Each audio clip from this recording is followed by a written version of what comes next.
आज हम बात करेंगे प्रायोगिक अनुसंधान के, एक थोड़ा सा रिवीजन करेंगे जो हम कल हमने अध्ययन कर चुके थे। इसको इंग्लिश में हम कहते हैं एक्सपेरिमेंटल रिसर्च कहते हैं। इसमें क्या होता है कि एक वेरिएबल होता है। वेरिएबल वो होती है जिसका वैल्यू चेंज हो सकता है। जैसे मान लीजिए कि आप अगर प्राणायाम करते हो, प्राणायाम कितने मिनट करोगे ये आप चेंज कर सकते हो ना। जैसे अगर आपने कहा कि 10 मिनट प्राणायाम करोगे, 10 मिनट प्राणायाम करने पे क्या इफेक्ट पड़ता है उसको अगर आपको डीपली देखनी है, आपने 10 मिनट किया और फिर आपको देखनी है कि आपने कुछ टाइम तक आपने 10 मिनट करा दिया और देखा कि जैसे अनिद्रा या तनाव में क्या असर पड़ता है। अब अगर इस बात को हमें चेंज करके देखना है कि क्या ज़्यादा टाइम करने पे ज़्यादा असर पड़ता है, तो हमने क्या किया, उनको 15 मिनट करके हमने शुरू किया देखने के लिए। तो ये वैरी करता है टाइमिंग को, ये आपके ऊपर डिपेंड करता है। तो ये क्या हुआ, आपका वेरिएबल हो गया। वेरिएबल को हिंदी में चर कहते हैं। तो जब भी चर होता है वो चीज़ें जिसको आप जो फिक्स नहीं होता, जिसको आप चेंज कर सकते हो, वो वेरिएबल होता है। तो फिर कौन सा चीज़ें फिक्स होती है? जैसे किसी का एज आप चेंज कर सकते हो? नहीं कर सकते, तो ये फिक्स्ड होती है। इसको आप ऐसे कांस्टेंट है, इसको आप बदल नहीं सकते। किसी का आपका हाइट अचानक आप चेंज कर सकते हो? नहीं कर सकते। ऐसा चीज़ें जो होती है वो क्या होती है, आपका ये वेरिएबल नहीं होता है। वेरिएबल वो होता है जिसके वैल्यू का आप अपने ज़रूरत के हिसाब से आप उसको चेंज कर सकते हो। वेरिएबल के बारे में चैप्टर में एक अलग से चैप्टर ही है, हम उसको अध्ययन करेंगे बाद में। अभी खाली यहाँ पे टर्म्स इस्तेमाल होंगे, यूज़ होंगे, इसलिए बता रहा हूँ। वेरिएबल भी दो तरह की होती है। एक होती है इंडिपेंडेंट वेरिएबल, एक होती है डिपेंडेंट वेरिएबल। जैसे कि अगर हम किसी को अगर अनुलोम विलोम कराते हैं और अनुलोम विलोम कराने पे उनके नींद की मात्रा, नींद की क्वालिटी में कैसे अंतर आता है। तो इसमें क्या है कि अनुलोम विलोम का आप कम ज़्यादा कर सकते हो, नींद अपने आप उसके अकॉर्डिंग कम ज़्यादा होगा। नींद पर आपका नियंत्रण नहीं है, जबकि दोनों ही क्या वेरिएबल है। दोनों मतलब जैसे नींद बहुत अच्छा नींद आ गया, कभी नींद अच्छा नहीं आया, तो वेरी किया ना, तो वेरिएबल हो गया। लेकिन नींद किस पे डिपेंड है? अनुलोम विलोम प्राणायाम के ऊपर। तो आपका इसमें कहते हैं स्वेच्छाचार, यानी आपका इंडिपेंडेंट वेरिएबल कौन हो गया? जो आप अनुलोम विलोम कर रहे हो, जिसको आप कम ज़्यादा कर सकते हो। लेकिन नींद ये भी क्या है आपका, ये भी वेरिएबल है। किस पे डिपेंड करता है? ये करता है आपका कोई भी, जैसे मान लो कि नींद आप जितने ज़्यादा प्राणायाम कराओगे उतने क्या होगा, नींद आपका कम या ज़्यादा होगा। तो इस तरह से क्या हुआ आपका, अगर नींद की क्वालिटी कर सकते हो कि अच्छा या कम अच्छा या ज़्यादा अच्छा होगा। तो ये हो गया आपका डिपेंडेंट वेरिएबल, क्योंकि ये नींद किस पे डिपेंड करता है? नींद डिपेंड करता है प्राणायाम की मात्रा पर। अगर आप ऐसा पाते हो, या भ्रामरी अगर करते हो, उससे तनाव की मात्रा कम या ज़्यादा अगर होती है तो उस पर डिपेंड करता है कि कितनी मात्रा में आपका भ्रामरी करने पर इफेक्ट क्या आपका ज़्यादा आ रहा है, ज़्यादा अच्छा आ रहा है कि कम अच्छा आ रहा है। तो इसको हम कहते हैं इसको कि ये क्या होती है आपका, इसे कहते हैं वेरिएबल कहते हैं। तो वेरिएबल में जिसको आप कम या ज़्यादा कर सकते हो, ज़्यादा करते हो, that is called manipulation. Hindi में कहते हैं हेर फेर करना। अर्थात कि आपने प्राणायाम की मात्रा को आपने ज़्यादा कर दिया, आपने कम कर दिया, तो ये क्या हुआ आपका, मैनिपुलेशन किया आपने। ऐसा भी बोलते हैं ना, मैनिपुलेट करना मतलब हेर फेर करना, मतलब कम ज़्यादा करना। और एक होती है आपका, तो हमने क्या देखा, हमने आपका प्रायोगिक अनुसंधान एक्सपेरिमेंटल रिसर्च जो होती है, कैंपबेल और स्टेनली ये दोनों आपका जिन्होंने इस पर काम किए थे उनका नाम है, इनका नाम ये है, एक आपका इनका नाम है कैंपबेल और एक आपका है, उनका नाम था स्टेनली था। तो कैंपबेल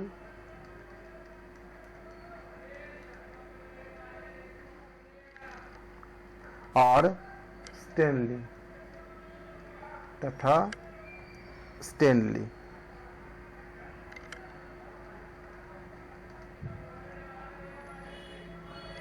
इनके अनुसार इन्होंने कहा था कि प्रायोगिक अनुसंधान के उस भाग को संदर्भित करता है जिसमें चरों में हेरफेर किया जाता है और अन्य चर पर उसका प्रभाव देखे जाते हैं। दूसरा जो चर आपका वेरिएबल होता है उसका इफेक्ट हम देखते हैं कि प्राणायाम कम या ज़्यादा करने पर, अनुलोम विलोम ज़्यादा या कम करने पर नींद की मात्रा में कितना कम या ज़्यादा आती है।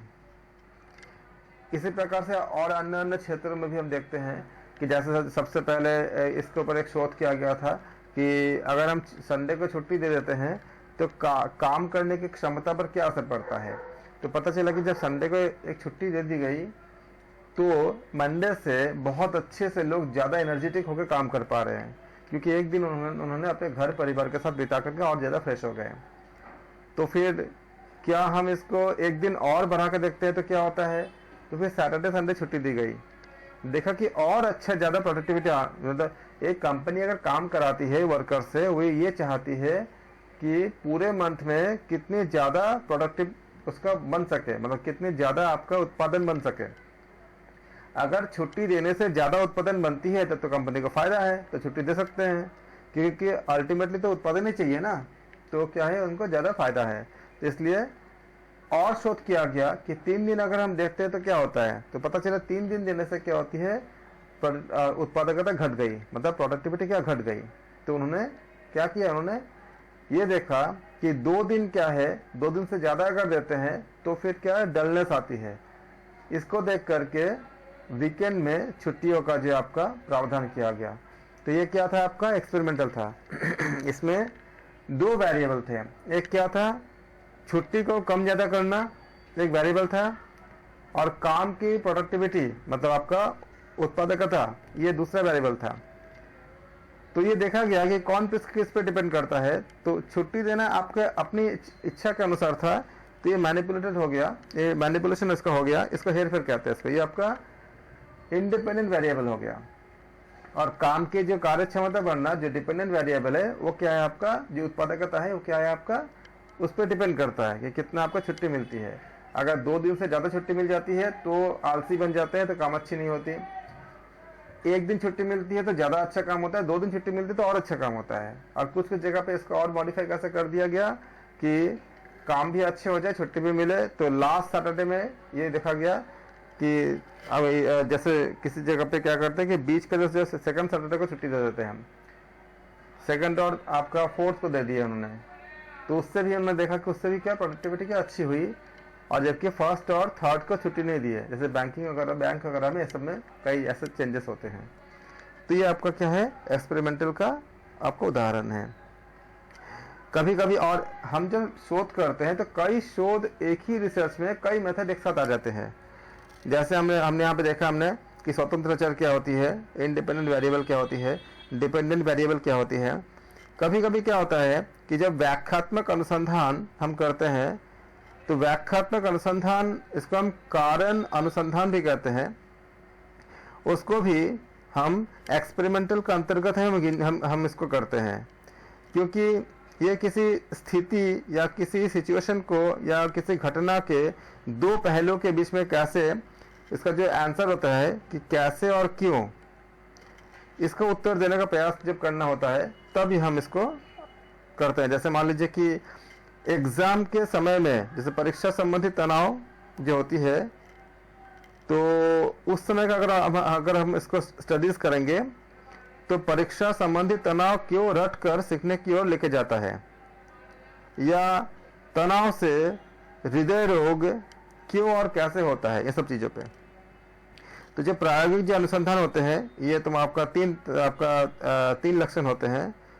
एक क्या होती है आपका हेर फेर, जो बताया अभी आपको कि हेर फेर को क्या होती है, हेर फेर को प्रयोगात्मक डिज़ाइन की एक पहली विशेषता के रूप में हम देखते हैं।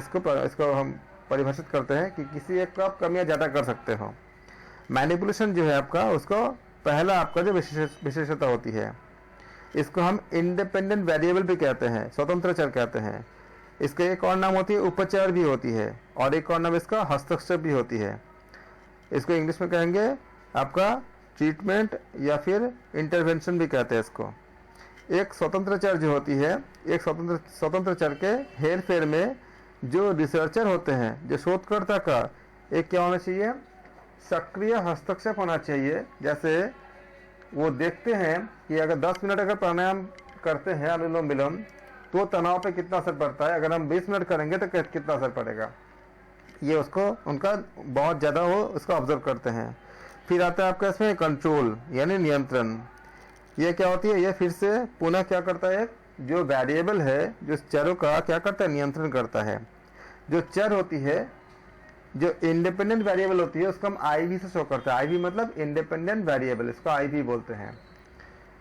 और जो इसको हम स्वतंत्र चर कहते हैं। और एक होती है आपका आश्रित चर।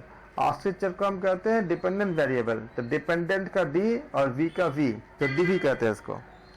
तो यहाँ पे क्या होती है आपका स्वतंत्र चर जो आईवी जो होता है, और आश्रित चर डीवी यानी डिपेंडेंट वेरिएबल। इसके अतिरिक्त कुछ अन्य चर के अध्ययन के लिए क्या होती है, जो बाहरी चर होती है उसको लेते हैं, उसको हम कहते हैं एक्सटर्नियस वेरिएबल कहते हैं। जैसे मान लीजिए कि अचानक बारिश हो जाना, आपने कुछ अगर जैसे आप अनुलोम विलोम पे अगर आप पार्क में अनुलोम विलोम करने से क्या असर पड़ता है उसको आप अध्ययन कर रहे हो, लेकिन अचानक क्या हो, बारिश आ गया, तूफान आ गया, तो उस समय क्या हुआ, इसका फल जो है वो इफेक्टेड हो गया। तो इससे ये क्या हुआ आपका एक्सटर्नियस वेरिएबल। या मान लो कि कोई अगर ये अगर जानना चाहता है कि नूडल्स खाने पर शरीर में क्या असर पड़ता है, और जब वो इसका चिकित्सा करने ऐसा कुछ इसका जब आपका जब एक्सपेरिमेंट जब करने गए, उस समय अगर अचानक अगर ऐसा कुछ खबर आता है, न्यूज़ आता है कि नूडल के पक्ष या विपक्ष में कुछ बातें अगर आता है, तो जो उनका जो न्यूट्रल माइंडसेट था वो क्या होता है आपका डिस्टर्ब हो जाती है। क्योंकि न्यूज़ में अगर किसी के पक्ष में या विपक्ष में अगर अपोजिट में अगर कुछ बातें आती है तो ये क्या हो गया आपका एक्सटर्नियस वेरिएबल हो गया, जो बाहर की तरफ से होती है। उसी तरह से ऐसे बहुत सारे फैक्टर्स होते हैं, किसी का सोच का हो जाना, किसी का बाहरी कुछ आपका इंसिडेंट हो जाना, कोई घटना हो जाना, या कुछ अपने खुद का कुछ कर्वे कुछ अनुभव हो जाना, ये सब चीज़ें क्या होती है, बाहरी फैक्टर्स आपका होता है। जैसे मान लो समाज विज्ञान है, तो सामाजिक विज्ञान में क्या होती है, अगर समाज के किसी भी वर्ग से, किसी भी जगह से, किसी भी परिस्थिति से पहले से अगर कोई बुरा अनुभव या अच्छा अनुभव किसी के पास अगर रहा होगा, तो अनुभव भी उस पर क्या करता है, थोड़ा सा बायसिंग की तरफ ले जाता है। ये सब चीज़ों पे क्या करना पड़ते हैं, न्यूट्रल करने पड़ते हैं। तो उन्हें इस तरह देखने पड़ते हैं कि अन्य प्रतिभागियों में जो दूसरे जो प्रतिभागी है उसमें एट रैंडम यानी यादृच्छिक किया जाना चाहिए, जिससे कि समूह क्या होती है एक समान रह सके।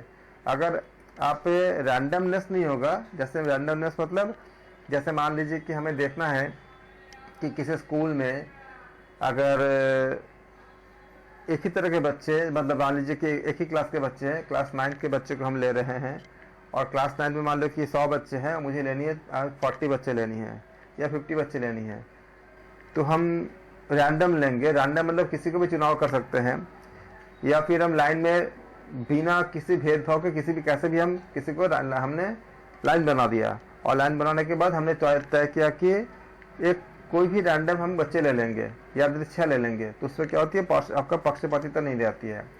या फिर आप ऐसा कर सकते हो कि किसी जैसे चौथा बच्चा लोगे, 5वें बच्चे लोगे, या हर ऑड नंबर के बच्चे लोगे, या इवन नंबर के बच्चे लोगे, ऐसे आप कर सकते हो कि ये पहला बच्चा, तीसरा बच्चा, 5वां बच्चा, 7वां बच्चा, ये सब क्या आपका ऑड नंबर के बच्चे हो गए। या फिर दूसरा, चौथा, छठा, सेकेंड, 4th, 6th, 8 इसको कहते हैं इवन नंबर में जितने बच्चे आएंगे, ऐसे आप इसको रैंडमली आप सिलेक्ट कर सकते हो। तो रैंडमली लेना बहुत ज़रूरी होता है। फिर आपका होती है रैंडम आपका असेसमेंट, यानी यादृच्छिक अभिहस्तांकन कहते हैं इसको हिंदी में। यानी कि आपने जो रैंडम आपने जो असाइनमेंट आपने लिया, आपने उसको उद्देश्य क्या होती है कि समकक्ष जो समूह का निर्माण करना। ये समूह समानता सुनिश्चित करता है। इसका अर्थ क्या होती है, प्रत्येक प्रतिभागी के पास समूह में चुने जाने का क्या होती है, समान चांसेस होती है। क्योंकि वो मान लो आपने किसी को लाइन में खड़े कर दिए बच्चे को, और आपको किसी को भी लेना है, तो हर एक का जो चांस समान होती है ना, आप किसी को भी ले सकते हो ना, तो क्या होती है इसमें सबका समान चांस होती है अगर आप रैंडमली किसी को भी आपका अगर आप सिलेक्ट करते हो तो। इसका संबंध क्या होती है आपका ऑब्जेक्टिविटी में होती है। इसका ऑब्जेक्टिविटी मतलब वस्तुनिष्ठता से होती है। फिर आती है रिफ्लेक्सिबिलिटी कि ये कारण और प्रभाव कॉज एंड इफेक्ट को क्या करते हैं, उनके बीच में एक वृत्ताकार संबंध आपका स्थापित करती है। जैसे कि गरीबी होने पे आपका बेरोजगारी आती है या बेरोजगारी होने पे गरीबी आती है, ये आपका वृत्ताकार संबंध होती है, जिसमें न तो हम इसमें होते क्या है कि एक दूसरे को प्रभावित करने जो करता है, एक दूसरे को प्रभावित करने वाले कारण और प्रभाव ये दोनों एक साथ जब आपका दोनों चरों के साथ होती है, जिसमें न तो कारण या प्रभाव निरूपित किया जा सकता है। जैसे कि बोला अभी आपको, गरीबी अगर आएगा तो गरीबी से बेरोजगारी आती है कि बेरोजगारी से गरीबी आती है। कोई बेरोजगार होगा तो गरीबी हो जाएगा, और अगर गरीब अगर है इसलिए गरीब है क्योंकि उसके पास रोजगार नहीं है, तो क्या हुआ है आपका रिफ्लेक्सिबिलिटी कहते हैं इसको कहते हैं इसको हम लोग रिफ्लेक्सिबिलिटी। प्रायोगिक अनुसंधान के बारे में अगर बात करेंगे तो टाइप्स ऑफ एक्सपेरिमेंटल रिसर्च के ऊपर एक होती है आपका पूर्व प्रायोगिक अनुसंधान, मतलब आपका अनुसंधान के पहले की चीज होती है। और इसके लिए क्या करते हैं हम लोग, प्रायोगिक अनुसंधान के अलग अलग हमें पार्ट होती है। एक होती है आपका प्री एक्सपेरिमेंटल रिसर्च डिजाइन, मतलब एक्सपेरिमेंट करने से पहले की बात। तो प्री एक्सपेरिमेंटल रिसर्च में हम क्या करते हैं कि प्रयोग करने से पहले, एक्सपेरिमेंट करने से पहले हमको चीज़ों को हम पहले से डिज़ाइन करते हैं। इसमें क्या होता है कि इसको हिंदी में कहते हैं पूर्व प्रयोग तुलना, मतलब प्रयोग से पहले वाला काम जो होती है। इसका खाली उद्देश्य ये होती है कि प्रयोगों को सही तरह से आपका मैनेज करना। जैसे प्रायोगिक डिज़ाइन को उसके आपका प्रयोग हो गया या आधे प्रयोग हो गया, कुछ जगह पे क्या होती है आपका स्थिर प्रयोग होते हैं, इन सबको हमें मतलब पहले से हमें तय कर लेना होता है। फिर आपका होती है इसमें खुद खास तरह से कि जो हमें आपका, जैसे मान लो किसी का अगर हम देखना है कि अनुलोम विलोम करने पर उनके बीपी में क्या, हाइपरटेंशन में क्या असर पड़ता है, उनके ब्लड प्रेशर में क्या असर पड़ता है, तो इसके लिए जो हमें जो अपैरेटस चाहिए, ब्लड प्रेशर नापने का जो मशीन चाहिए, ये सब चीज़ें हमें पहले से हमें तैयार करके रखने होते हैं। तो ये होती है आपका प्रयोग करने से पहले इन सब का हमें डिज़ाइन, मतलब हमें पता है कि अगर हमारे पास अगर 50 अगर हमारे पास मान लो कि पार्टिसिपेंट्स है तो हमें उनके लिए क्या क्या चाहिए, और इससे अगर हमको देखनी है कि किसका बीपी कितने ज़्यादा कम या ज़्यादा होती है, तो उसको जानने के लिए हमें क्या करना चाहिए होता है, उसके मशीन वगैरह हमें सारा चीज़ें हमें रखने होते हैं। तो वे मुख्य रूप से क्या होती है, खोजी उपकरण के रूप में, और अन्य दूसरा प्रयोगात्मक डिजाइन के साथ क्या करते हैं, वो तुलना के लिए उपयोग करते हैं। वे आंतरिक और बाह्य वैधता के प्रति संवेदनशील भी होते हैं, क्योंकि अगर उनका मशीन ही खराब होगा तो क्या होगा, रिजल्ट आपका गलत आएगा। कि उनका अगर कोई किसी का बीपी अगर वो मेजर कर रहे हैं और मशीन अगर गलत दे रहा है डेटा, तो क्या होगा, वो उनका जो परिणाम होगा गलत हो जाएगा। तो बहुत सेंसिटिव होते हैं वो। इसके अंतर्गत का क्या होती है कि उनके जो तुलना करने के लिए कोई भी नियंत्रण समूह नहीं होता। इसमें कुछ बातों को हम कह सकते हैं कि होती है आपका वन शॉट केस स्टडी। इसके में क्या करते हैं, इसके अंतर्गत हम निष्कर्ष निकालना कठिन होता है, क्योंकि इसमें जो आपका परिणाम के बीच में कोई विशिष्ट संबंध हमें मिलते नहीं है। हम केस स्टडी के साथ हम कर सकते हैं। दूसरा हम कर सकते हैं क्या, one group pre test post study. और इसमें उसके बाद क्या कर सकते हैं हम, आपका स्टैटिक ग्रुप कंपैरिजन, मतलब स्थिर समूह तुलना कर सकते हैं। ऐसे ये सब बातें हमने इसके पहले हमने डिस्कस कर चुके थे कि कैसे कैसे हम एक्सपेरिमेंटल के ऊपर हम काम करते हैं। इसके बाद हम इसमें हम अध्ययन करेंगे classification of research on the basis of application. Application के आधार पर आपका शोध का जो आपका जो प्रकार होती है उसके बारे में हम अभी अध्ययन करेंगे कि एप्लीकेशन के आधार पर हमारे कितने तरह के आपका रिसर्च आपका हो सकती है। तो इसमें आपका आता है कि पहला आता है कि फंडामेंटल या बेसिक या pure research. On the basis of application research is of two types, namely क्या होता है, प्योर और बेसिक रिसर्च। चाहे प्योर रिसर्च के नाम से आए या बेसिक रिसर्च के नाम से आए, मतलब एक ही होता है।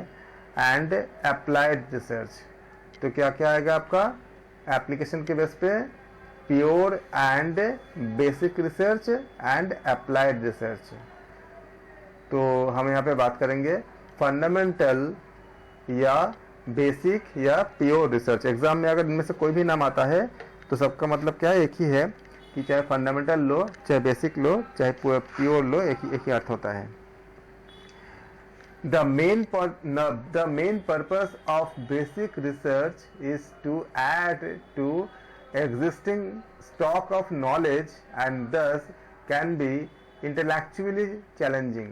मेन क्या होती है, जो पहले से आपका जो नॉलेज अवेलेबल है उसको क्या करते हैं हम इंटेलेक्चुअली, क्या करते हैं उसको हम कैन बी इंटेलेक्चुअली चैलेंजिंग। जैसे मान लो कि पहले से अगर हमारे पास ये नॉलेज अवेलेबल है कि स्मार्टफोन से हम बात कर सकते हैं और हम इसमें मूवी भी हम देख सकते हैं, तो आगे का क्या होगा कि क्या हम स्मार्टफोन से हम इसके बाद के भी कुछ काम कर सकते हैं, इसके बाद का काम क्या हो सकता है, और इसको नॉलेज को हम आगे बढ़ाएंगे कि क्या फ्यूचर में जो सरकार के जितने कामकाज होते हैं क्या ये सब काम भी हम स्मार्टफोन के जरिए कर सकते हैं। तो क्या हुआ, ये आपका एग्जिस्टिंग नॉलेज जितना है उसको और ज़्यादा क्या करना, एक्सटेंड करना, और अच्छा इसको चैलेंजिंग करना या इसको इंटेलेक्चुअल करना। इसके ऊपर जब शोध करते हैं इसको हम कहते हैं बेसिक और प्योर रिसर्च कहते हैं, इसको फंडामेंटल रिसर्च भी कहते हैं इसको। और इसके बाद इसका नेक्स्ट पार्ट क्या होता है, द नॉलेज, जो ज्ञान हमें पहले से है, the knowledge produced through pure research is short in order to add the existing body of the research method। जो हमें नॉलेज ज्ञान जो प्राप्त होंगे जो प्योर रिसर्च के जरिए, वो हमें ऐसा होना चाहिए कि short in order to add to the existing body of the research method. Third क्या है, it is not likely to have any practical application at the present time or even in the future। It is not likely to have any practical applications at the present time or even in the future। ये भी हमें देखने पड़ते हैं हमें जब इसको आपका जब फंडामेंटल या बेसिक रिसर्च या जब प्योर रिसर्च हम करते हैं। इसको एक नज़र में देख लेते हैं, फंडामेंटल या बेसिक रिसर्च। फंडामेंटल रिसर्च में आपका जो टर्म्स क्या होंगे, क्वालिटीज क्या होंगे। इसकी क्वालिटी में क्या होती है, fundamental research also known as basic research और pure research does not usually generate finding that have immediate application on a practical level. तुरंत अगर आपको चाहिए तो उसको नहीं करता। जैसे मान लीजिए तुरंत कैसे चाहिए, क्लास में एक टीचर क्लास ले रहे हैं, क्लास कॉलेज में किसी जगह पे क्लास ले रहे हैं, और उस जगह पर कोई बच्चा अगर मिसबिहेव करता है क्लास में, तो उसके साथ क्या करना चाहिए, वो जो तुरंत आपका जो परिणाम चाहिए वो आपका उसके लिए हम फंडामेंटल नहीं कर सकते, उसके लिए कहते हैं एक्शन रिसर्च कहते हैं इसको। उस जगह पे हम क्या करेंगे, एक्शन पे काम करेंगे, एक्शन रिसर्च उसको कहते हैं, जो तुरंत आपका जो एक्शन लेता है, तुरंत जिसका आपका रिजल्ट चाहिए होता है। फंडामेंटल क्या करता है, तुरंत आपका इसका सोल्यूशन नहीं देता। जैसे रैगिंग हुआ, किसी जगह कुछ केसेस हुए हैं, अब इसके ऊपर शोध किया जाएगा, क्यों हुआ, क्या किस वजह से होता है, क्या क्या फैक्टर था, तुरंत आपको रिजल्ट नहीं मिलेगा। तो फंडामेंटल रिसर्च क्या करती है, इसको हम कहते हैं प्योर रिसर्च भी कहते हैं। इसका मेन फीचर क्या होती है, does not usually generate finding that have immediate application on a practical level. तुरंत आपको नहीं मिलेगा, उसके लिए आपको डेटा इकट्ठा करोगे, समझोगे, फिर बाद में उसको समय लगेगा जैसे, लेकिन जो होगा वो बहुत ज्यादा अच्छे नॉलेज मिलेगा आपको। थोड़ा समय, आपको थोड़ा टाइम देने पड़ेंगे उसके ऊपर। जैसे मान लो कि कोविड का जो वैक्सीनेशन, तो कोविड का वैक्सीनेशन क्या तुरंत निकल गया, नहीं, थोड़ा समय लगा। उसके ऊपर क्या करना पड़ा, बहुत सारे प्योर रिसर्च करने पड़े, इसके भी कई तरह का डेटा इकट्ठा करना पड़ा, इसलिए तुरंत नहीं मिल गया, थोड़ा समय लगा उसको बनने के लिए। This type of research makes a specific contribution to the academic body of knowledge by adding the principles and laws, क्योंकि इसमें क्या बनते हैं, प्रिंसिपल बनते हैं, सिद्धांत बनते हैं, लॉ बनते हैं, और लॉ प्रिंसिपल इत्यादि तो एक तुरंत आपको एक सेकंड में या एट ए टाइम नहीं बन जाएंगे, उसके लिए तो थोड़ा समय लगती है। इसलिए क्या होती है, ये प्रैक्टिकली आपको तुरंत एक्शन, तुरंत आपका रिजल्ट नहीं देता। इसलिए क्या इसमें बताया गया कि ये एक स्पेसिफिक कंट्रीब्यूशन देता है एकेडमिक बॉडी ऑफ नॉलेज के लिए। क्या करता है, बाई एडिंग प्रिंसिपल्स, इसमें कुछ प्रिंसिपल सिद्धांत बनते हैं और कुछ नियम बनते हैं। In the research area fundamental studies tends to generalize about the phenomena, and the philosophy of this type of study can be explained by gathering knowledge for the sake of knowledge। मतलब क्या हुआ कि fundamental studies tends to generate, जब आप इसको करते हो तो क्या करता है, ये आपका जनरलाइज करता है, सामान्यीकरण करता है अबाउट द फेनोमेना, कोई घटना का, किसी घटना के बारे में क्या करता है, वो सामान्यीकरण करता है।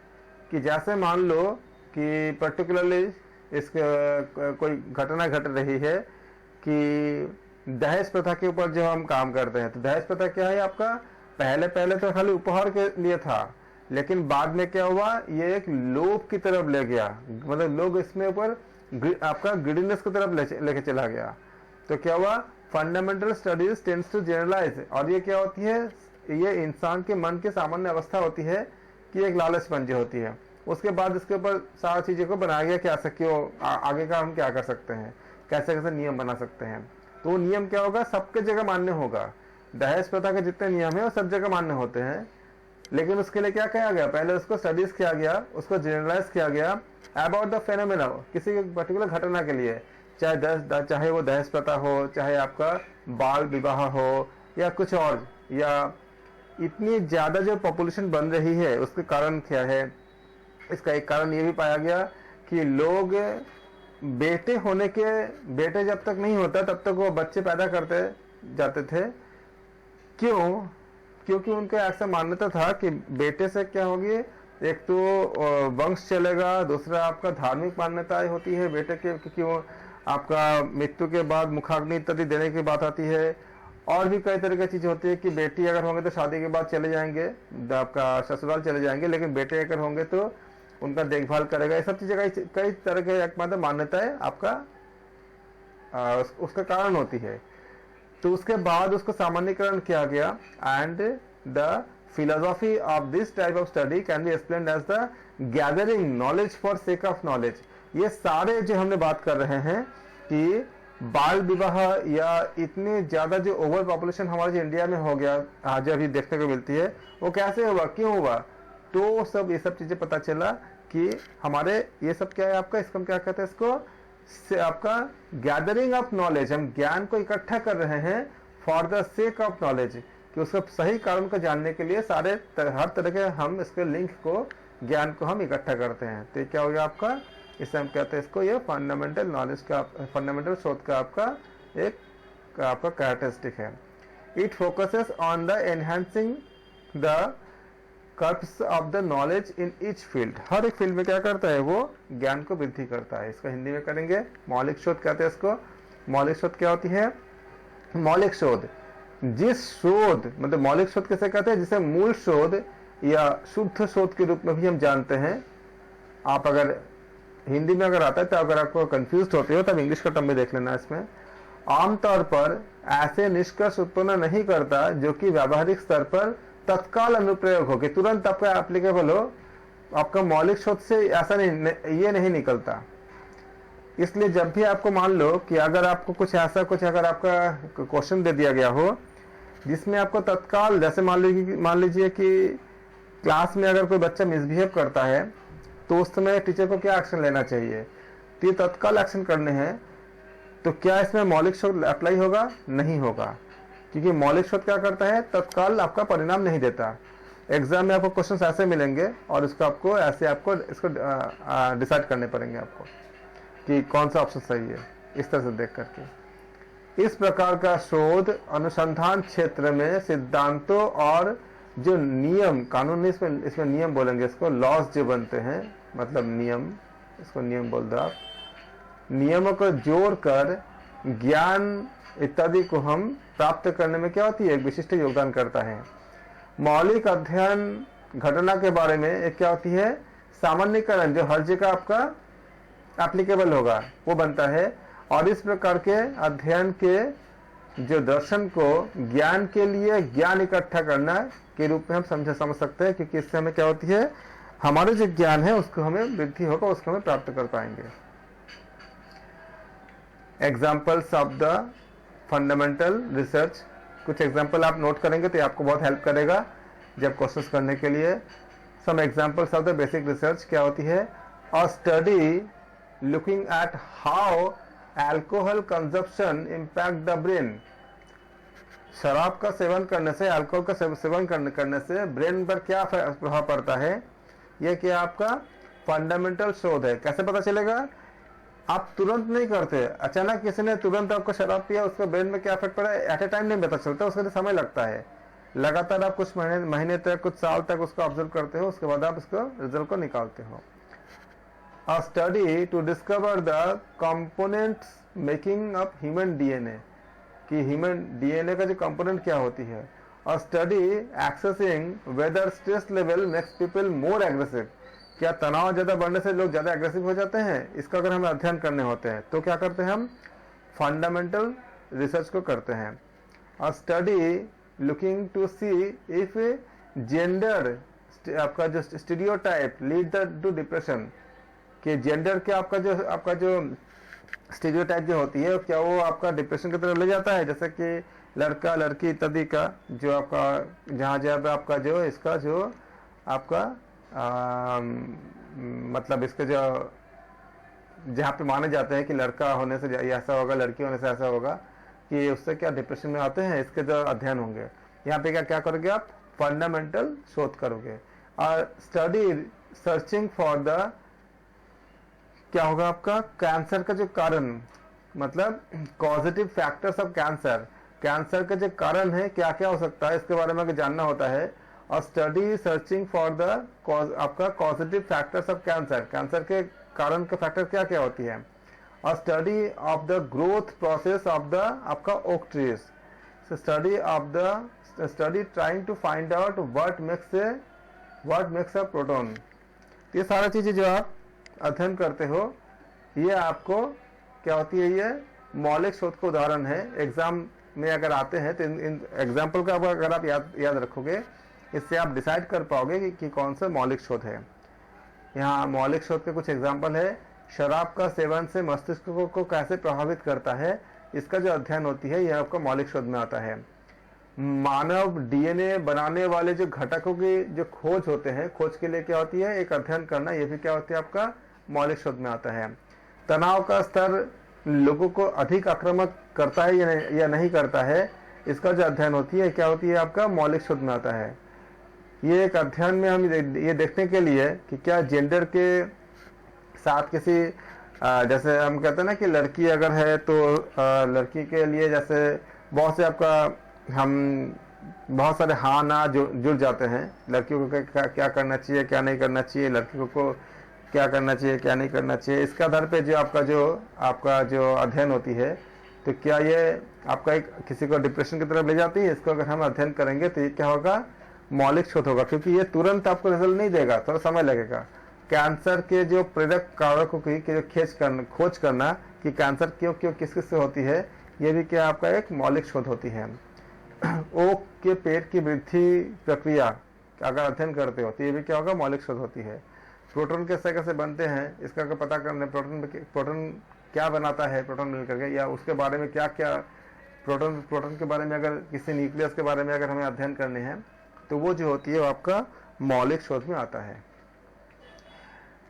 ये आपका इसका बेनिफिट क्या होती है कि expanding benefit of the conducting fundamental research, ये बहुत अच्छे आपको इसका याद रखेंगे तो आपको, क्योंकि मैक्सिमम शोध ऐसे होते हैं जिसके पहले जो होती है शुरुआत के लेवल पे क्या करते हैं हम, एक बेसिक रिसर्च हम कर ही लेते हैं। हम जानकारी के बिना हम उसको आगे नहीं बढ़ते, इसलिए इसको जानना बहुत जरूरी है। Expanding knowledge through fundamental research can have several benefit. इसको जब हम फंडामेंटल को पहले कर लेते हैं कई तरह के बेनिफिट मिलते हैं हमको।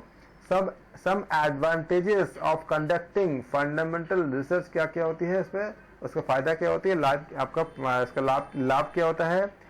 Understanding living system and living processes, उसको अंडरस्टैंड करना समझना लिविंग सिस्टम को और लिविंग प्रोसेस को। Helping to prepare for the future by equipping society for issue that में अराइज। अभी तक जो स्थिति जो चीजें अराइज नहीं हुई है उसको समय रहते हम इसको नॉलेज हम अगर पहले से पा लेंगे तो उसको उपचार करने में बहुत हेल्प मिलेगी। जैसे पीने के पानी के कमी के कारण आगे आने वाले 15-20 साल में कितने हजार लोग प्रभावित हो सकते हैं। ये क्या दिखाता है, ये इससे हमें फंडामेंटल सोच से हमें ये पता चल गया कि इतने सारे लोगों को दिक्कत होगी। तो अगर हमें ऐसा कोई वैज्ञानिक अध्ययन करते हैं कि जो आपका पीने का पानी का स्रोत को और ज़्यादा बेहतर करे तो ये समस्या क्या होगा, आने से पहले क्या होगा, हमें इसका हल मिल जाएगा। जैसे कैंसर के ऊपर इतनी ज़्यादा हो रही है कि आगे आने वाले समय में इतनी ज़्यादा कैंसर हो सकती है लोगों के लिए, तो क्या होती है उसमें उनके पास अगर ये डेटा रहेगा तो कैंसर के उपचार के लिए, रोकथाम के लिए कितना इन्वेस्टमेंट करना चाहिए और उसके हम पहले से उसको हम सारा चीज़ हम निकाल लेते हैं। तो क्या होती है, हमें समस्या आने से पहले क्या होता है, हम समाधान की तरफ पहुंच जाते हैं। इसी तरह से बहुत सारे आपका जो बिजनेस में भी होती है, हम देखते हैं ना बिजनेस में तो बहुत ज़्यादा इसका अप्लाई होती है। जैसे मान लो स्मार्टफोन जो अभी चल रही है, अगर सपोज करो कि स्मार्टफोन के ऊपर अगर हमारे पास अगर रिसर्च पहले से नहीं होता, अगर 4 साल 5 साल पहले अगर ये शोध नहीं होता कि आज हमें कितने स्मार्टफोन की डिमांड बढ़ेगी, तो क्या मार्केट को हम मीट कर पाते? क्योंकि आज से 20 साल पहले स्मार्टफोन के इतने प्रचलन तो था नहीं, तो इतना स्मार्टफोन इतनी मात्रा में क्या था, उत्पादन में नहीं था, प्रोडक्शन में नहीं था। जब धीरे धीरे ये सब हम पहले से पता होता है कि इस रफ्तार से स्मार्टफोन की डिमांड बढ़ेगी, तो कंपनियां क्या करती है, डिमांड आने से पहले ही, अभी जैसे पता है कि 5 साल बाद स्मार्टफोन के डिमांड इंडिया में कितने होंगे, उसके अकॉर्डिंग अभी से उनका इंफ्रास्ट्रक्चर प्लान, उनका जो आपका प्रोडक्शन कैपेसिटी सब कुछ क्या हुआ आपका, लगातार उस पर पैसा लगाना, उसको बढ़ाना लगातार करते जा रहे हैं, ताकि जब डिमांड हो उनके पास सप्लाई भी सफिशिएंट हो। क्योंकि सप्लाई अगर नहीं होगा तो क्या होगा, उनको भी सेल ही नहीं कर पाएंगे, फायदा नहीं होगा। और अगर ज़्यादा बना कर रखेंगे तो अगर सेल नहीं होगा तो वो ऐसे माल आपका फंसा रहेगा, तो उसमें भी उनको घाटा होगा। ये सारा चीज़ें करने में बहुत हेल्प मिलती है। जैसे कोई बीमारी है, किस बीमारी किस रफ्तार से, जैसे इंडिया में आपका जो डायबिटीज़ किस रफ्तार से बनेगा, ये बहुत पहले ही फॉरकास्टिंग हो चुका था, और आज देखो ये चीज़ हो रही है। कैसे आया? क्योंकि इसमें पहले से आपका फंडामेंटल शोध करके रखा गया था। ये नॉलेज को क्या करता है, एनहेंस किया। इसी तरह से आपका आपने क्या देखा, एजुकेशन में, एजुकेशन के क्वालिटीज़ पे कितनी किस रफ्तार से आपके बच्चे जुड़ते जाएंगे एजुकेशन में, और आपका एजुकेशन के साथ साथ आपका बाकी व्यापार में, बिजनेस में, पॉलिटिक्स में, आपका पॉलिटिकल एरिया में, या बीमारियों को कंट्रोल करने में, डिजीज में, हर क्षेत्र में क्या होती है, हमें जो एडवांस नॉलेज जो चाहिए होता है वो कहाँ से मिलती है, हमको फंडामेंटल नॉलेज का बेनिफिट होती है। क्योंकि ये खर्चीला ज़्यादा नहीं होती है, कम खर्चीला होती है, और हमको एक डेटा हमें मिल जाती है, हमको फर्दर दूसरे शोध करने में हमें बहुत हेल्प मिलती है। तो providing a foundation for applied research, applied हम जब करेंगे, अप्लाइड रिसर्च में क्या होती है कि कॉज एंड इफेक्ट पता चलती है, थोड़ा सा ज़्यादा कॉस्टली पड़ती है वो। तो अगर हमें पहले से जो फंडामेंटल हम शोध कर लेंगे, इसकी जितना डेटा होगा उस डेटा को हम यूज़ कर पाएंगे कहाँ पर, अप्लाइड रिसर्च में, जब हम आगे हम करेंगे। तो लीडिंग टू मेडिकल एडवांसेस, यह हम पहले आपको बोल चुका था कि किस समय कौन सी आपका कितने ज़्यादा आपका बीमारियाँ आ सकती है। जैसे पहले बता दिया गया था कि इतने डायबिटीज़ के पेशेंट हो सकते हैं, होंगे इंडिया में। आप देखो इतनी ज़्यादा हो गई है ऑलरेडी, इतनी ज़्यादा मात्रा में, क्योंकि तनाव इत्यादि को फैक्टर्स होती है। स्ट्रेस तनाव बहुत ज़्यादा होती है, और भी खान पान इत्यादि लाइफस्टाइल सब कुछ होती है।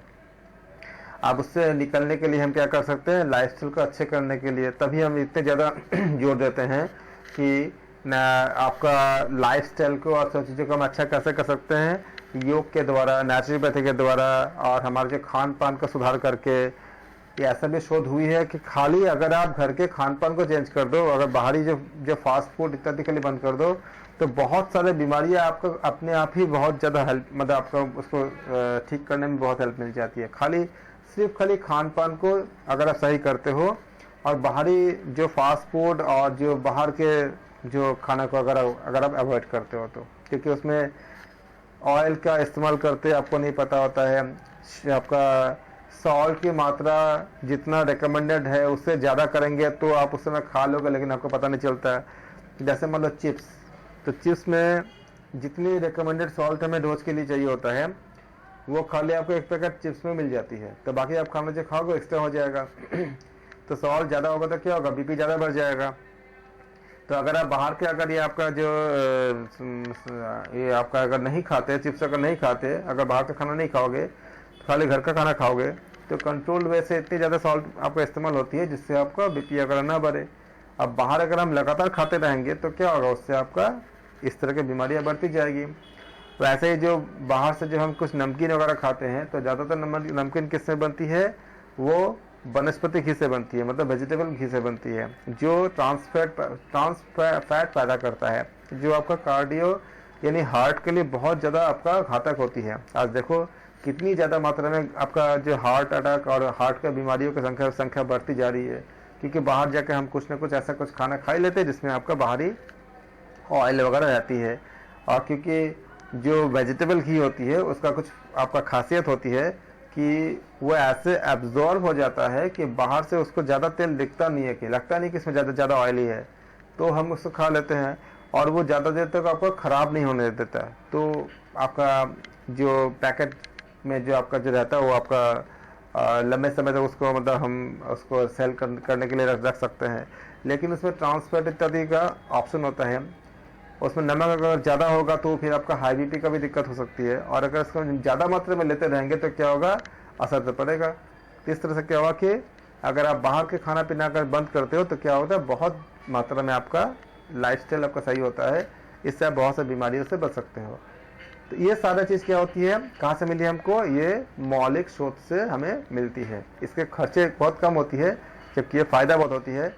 अगर आप इसके बाद अगर अप्लाइड रिसर्च करते हो या किसी और रिसर्च करते हो, तो ये जो मौलिक शोध से आपको जो जानकारी मिली है, वो जानकारी वहाँ पे आप अप्लाई कर सकते हो, यूज़ कर सकते हो। इसीलिए जब हम कंप्लीट जब कुछ है किसी चीज़ पर जब पीएचडी या रिसर्च हम शोध करते हैं, तो कई तरह के शोधों का वो कॉम्बिनेशन भी बन जाती है। जैसे मौलिक शोध से आपने जो डेटा इकट्ठा किया, उसको अगर आपने अप्लाइड शोध में अगर आपका यूज़ करते हो, तो यह क्या हुआ, आपका कई आपका शोध की पद्धतियों का आपने उपयोग किया। इस तरह से आपका बहुत महत्वपूर्ण है मौलिक शोध का। फिर आपका आता है अप्लाइड शोध, यानी कि अप्लाइड रिसर्च। अप्लाइड रिसर्च में क्या होती है आपका, इसको अप्लाइड रिसर्च में हम एक रीज़न को पता कर पाते हैं कि जैसे मान लीजिए कि कोई पर्टिकुलर अगर घटना घटती है, तो उसके वो क्यों घटी, इसको हम कहते हैं आपका व्यावहारिक अनुसंधान कहते हैं इसको हिंदी में। इसको हम अप्लाइड रिसर्च कहते हैं। एक्चुअली क्या होता है, इसका ये क्या होती है, हमने बताया था कि शोध को अगर हम क्लासीफाई करेंगे एक बार, तो हम एक होती है, मान लो कि परिणाम के आधार पर, परिणाम के आधार पर जो शोध करेंगे, आधार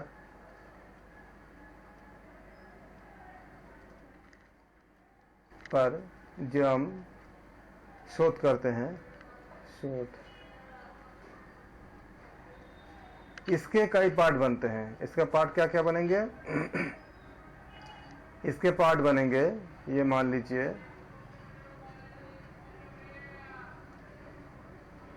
इसको हम, एक पार्ट ये बनेगा आपका मौलिक शोध, जो हमने अभी बात किया हमने परिणाम के आधार पे, ये बन गया आपका मौलिक शोध,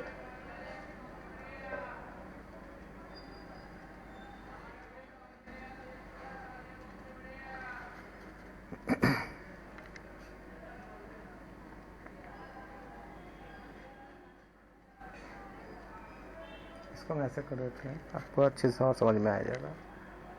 इसको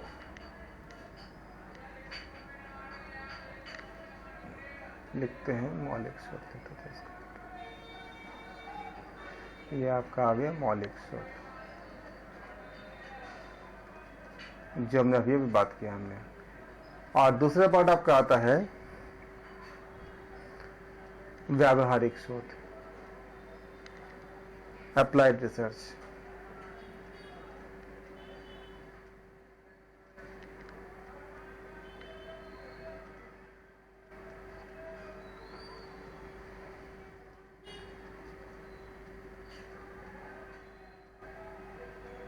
इसका नाम होता है अप्लाइड रिसर्च, कहते हैं इसको अप्लाइड।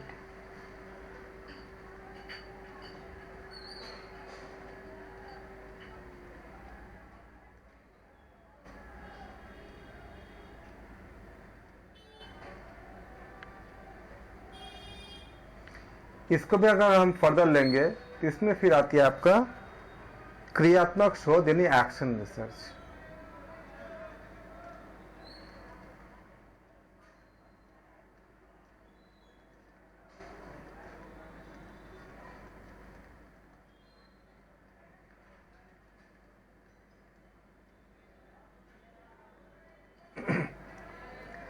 इस तरह से हम देखा हमने कि क्या हुआ आपका अप्लाइड रिसर्च क्या होती है। ये व्यावहारिक अनुसंधान के एक अलग तरह से विशिष्ट व्यावहारिक समस्याओं का समाधान करने के लिए करते हैं। जैसे मान लीजिए कि रैगिंग आया, तो रैगिंग क्यों आया इसके बारे में पूरा विस्तार करता है। अप्लाइड शोध क्या होता है, अप्लाइड शोध में आपका समय लगती है, जानना होता है, सब चीज़ों को देखने होते हैं कि अप्लाइड शोध, इसको हम लोग व्यावहारिक जो हम शोध कहते हैं, अप्लाइड रिसर्च में समय लगती है, इंस्टेंट नहीं होता, मतलब तुरंत नहीं होता, पहली बात है। दूसरी बात क्या है कि इसका रिजल्ट आने में समय तो लगता है, सारे पहलुओं को ध्यान में रखते हुए इसको हम शोध करते हैं, लेकिन ये सर्वमान्य होता है, सबके लिए मान्य होता है, मतलब सामान्यकरण होता है, मतलब जनरलाइज होता है। और जो एक्शन में क्या होता है कि इसका परिणाम आपका तुरंत आती है, लेकिन यह सबके लिए नहीं होता। जैसे मान लो कि इस स्कूल में किसी क्लास में एक बच्चे ने अगर मिसबिहेव किया, तो उसके साथ टीचर क्या आपका उसके साथ एक्शन क्या लेंगे, मतलब उसके कैसे उसको सॉल्व करेंगे, ये हर किसी के लिए एक नहीं होगा, एक तरह का नहीं होगा। जैसे वो टीचर ऐसा कर सकते हैं कि बच्चे को आपको वार्निंग दे सकते हैं, या उसको सबके सामने खड़े कर सकते हैं, टेबल में खड़े कर सकते हैं, या उसको कुछ देर के लिए क्लास से बाहर कर सकते हैं, या उसको डांट सकते हैं, या उसको समझा सकते हैं। ऐसे बहुत सारे अलग अलग तरीके हो सकते हैं।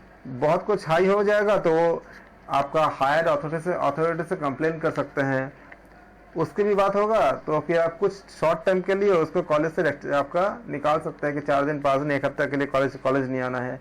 तो इस तरह से क्या होती है, अलग अलग होती है, लेकिन जो भी वो एक्शन लेंगे वो हमेशा, और बाकी जो टीचर होंगे वो वही एक्शन लेंगे, ऐसा ये जरूरी नहीं होगा कि अगर एक टीचर ने अपने क्लास में मिसबिहेव करने वाले बच्चों को खाली समझा के उनको बैठा दिए, तो दूसरे क्लास में अगर ऐसा होगा, कोई दूसरा बच्चा करेगा, जरूरी नहीं है कि वो टीचर भी खाली समझा देंगे, हो सकता है उनको क्लास से बाहर कर दें। तो ये वही आपका एक्शन रिसर्च। एक्शन में क्या होता है, तुरंत फल मिलती है, लेकिन सबके लिए सर्वमान्य नहीं होता, ये डिपेंड करता है कि उस केस टू केस अलग अलग हो सकता है। अप्लाइड में क्या होता है, समय लगता है, तुरंत नहीं मिलती, लेकिन सबके लिए सर्वमान्य होता है। जैसे रैगिंग क्या है आपका, अप्लाइड है, सबके लिए सर्वमान्य है, समय लगा। एक बार जब किसी का रैगिंग हुआ, किसी के साथ कुछ आपका कुछ गलत कुछ हो गया, तो तुरंत ही उसका एक्शन नहीं लिया गया। कुछ और भी केसेस हुए तो उसके लिए पहले स्टडी किया गया, जाना गया, देखा गया, उसके लिए कुछ नियम बनाया गया, लेकिन वो जो नियम बना वो भारत के मैक्सिमम मतलब आप कह सकते हैं कि सारे यूनिवर्सिटी में चला गया कि रैगिंग आप नहीं कर सकते। तो क्या हुआ, आपका एक रूल बन गया। तो अप्लाइड क्या हुआ, सबके लिए एप्लीकेबल है, हर एक के लिए एप्लीकेबल है, जनरलाइज है, मतलब सामान्यकरण है। जबकि एक्शन क्या है, सामान्यीकरण नहीं है। ये दोनों किस पर है, ये किस में आती है, परिणाम के आधार पर शोध, इसी में आती है। तो परिणाम के आधार पर शोध को हम दो हिस्से में बांटते हैं, एक होती है मौलिक शोध और दूसरा आपको होती है व्यावहारिक शोध। और फिर व्यावहारिक शोध को जब हम आगे आते हैं उसे कहते हैं एक्शन रिसर्च या क्रियात्मक शोध कहते हैं इसको। इस तरह से हमने इसको हम क्लासिफाई करते हैं। Applied research is done to solve specific practical questions facing the society. जैसे रैगिंग क्या एक समस्या है, आपका समाज इसको सामना कर रहा था, तो उससे क्या हुआ, आपको ये इसको अप्लाइड रिसर्च से इसको सॉल्व किया गया। It can be used for policy formulation. Policy कौन सा, ये आपका रैगिंग का जैसा समस्या है, एक पॉलिसी बनाया गया। Administration and undertaking of A phenomena. Ragging का होना, दहेज का होना, बाल विवाह का होना, फिर आपका शादी के जो आपका एज को फिक्स करना, ये सारे क्या होती है, आपका एक सामान्यीकरण है। लेकिन इसके लिए समय लगा, अध्ययन किया गया, इसमें क्या होगा, आपका अप्लाइड रिसर्च इसमें किया गया। तो ये आपका अप्लाइड का पार्ट था। It is always done on the basis of basic research. जब भी हमने अध्ययन किया, बेसिक रिसर्च से जो डेटा मिला आपको, मतलब क्या हुआ, रैगिंग हुआ, क्यों हुआ रैगिंग, तो उसका क्यों इत्यादि क्या कारण था, मतलब कारण को सब पता चला कि उसका क्या क्यों का तो आपको वहां मिलेगा, आपको पूरा उसका पूरा डेटा मिलेगा। कितने बच्चों का रैगिंग हुआ, क्या क्या किया गया, इसका इफेक्ट क्या आया, सब कुछ चीजों का। जैसे मान लो दहेज के बारे में सारा इकट्ठा किया गया डेटा, उसके बाद उसके बारे में एनालिसिस हुआ। तो आपने जो डेटा को जो आपने इकट्ठा किया वो क्या था, आपका फंडामेंटल में था। इसके बाद उसके आप इसको अप्लाई करोगे समाज के लिए, तो वह अप्लाइड शोध हो गया। तो ये क्या करता है आपका, it is always done on the basic of the basic research and can be carried out by academic और industrial institution. For example an academic institution such as university, जो बताया अभी आपको, will have a specific applied research program to आपका funded by an industrial partner आपका interested in that program। तो अगर मान लीजिए किसी प्रोग्राम को जनरेट करनी है, कोई आपका समस्या को आपको समाधान करनी है, ये सारे के लिए क्या करते हैं, वो अप्लाइड रिसर्च को आपका यूज करते हैं। पहले उसके ऊपर क्या करना होता है, आपका एक फंडामेंटल शोध करते हैं, करने के बाद उनके सारा डेटा इकट्ठा करते हैं, उन डेटा को हम अप्लाइड में हम यूज करते हैं। अगले क्लास में हम करेंगे एक्शन रिसर्च, इसके बारे में बहुत विस्तार से, क्योंकि एक्शन नाम ही बताता है कि आपका तुरंत आप इसमें क्या करते हो। एक्शन का मतलब क्या होती है, क्रिया करना। तो क्रिया तुरंत आपका इसमें क्रियात्मक होती है। एक्शन रिसर्च को आपका कर्ट लेविंग ने सबसे पहले, एक जर्मन अमेरिकन आपका सोशल साइकोलॉजिस्ट थे, उन्होंने बहुत अच्छे से इनको कंसिडर किया और इस फील्ड पर उन्होंने काफ़ी अच्छा काम किए। कल हम एक्शन रिसर्च के बारे में विस्तार से अध्ययन करेंगे। आप सबका धन्यवाद, थैंक यू सो मच। हम अब करेंगे MCQ योग दर्शन के। Thank you.